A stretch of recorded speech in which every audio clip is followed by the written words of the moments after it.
Hi students, in this video we're going to go over section 4.7, set identities. So our goal for this video is just to discuss some of the set identities. So in mathematics, an identity is an equation that is universally true. So we're just going to go through a list of these. U here is going to be your universal set, and then we're going to have sets A, B, and C. Those are all subsets of your universal set. So the first one we have is your commutative laws. So if you have A union B, that's equal to B union A. Those are going to be the same. If you have A intersection B, that's equal to B intersection A. Those are equal. And you also have your associative laws. There should be a VE here. We mentioned these briefly in a previous video. So if you have A union B and you take the union of that with C, that's the same as doing B union C and then taking the union of that with A. So if these set operations here are both a union, then the order, like which union you complete first, doesn't matter. And then similarly, if this is an intersection and another intersection, the order in which you do the intersections doesn't matter.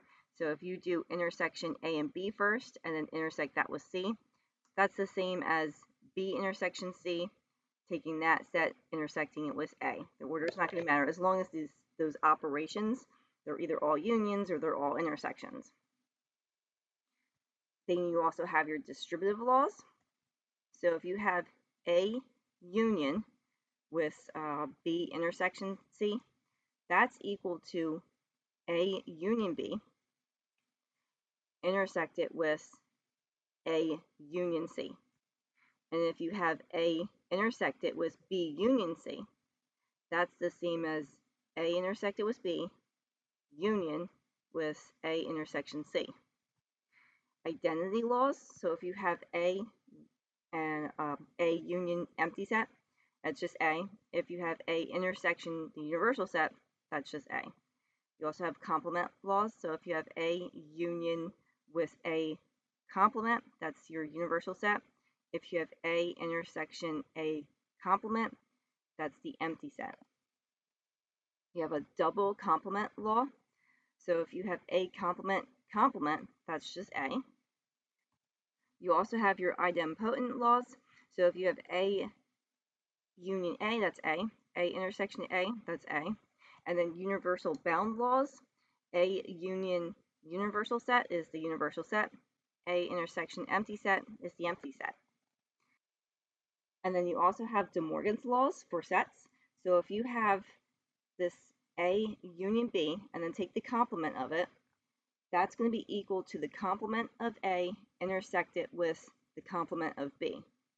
If you have A union B and the complement of that, that's equal to A complement union B complement. And we did see De Morgan's laws for logic in a previous chapter.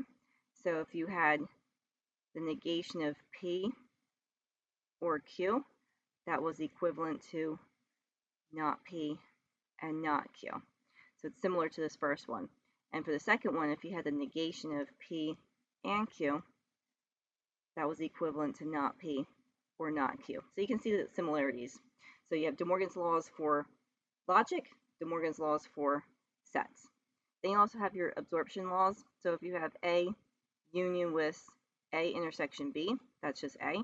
If you have A intersected with A union B, that's just A. Complements of your universal and empty sets. So the complement of the universal set is just the empty set, and the complement of the empty set is the universal set.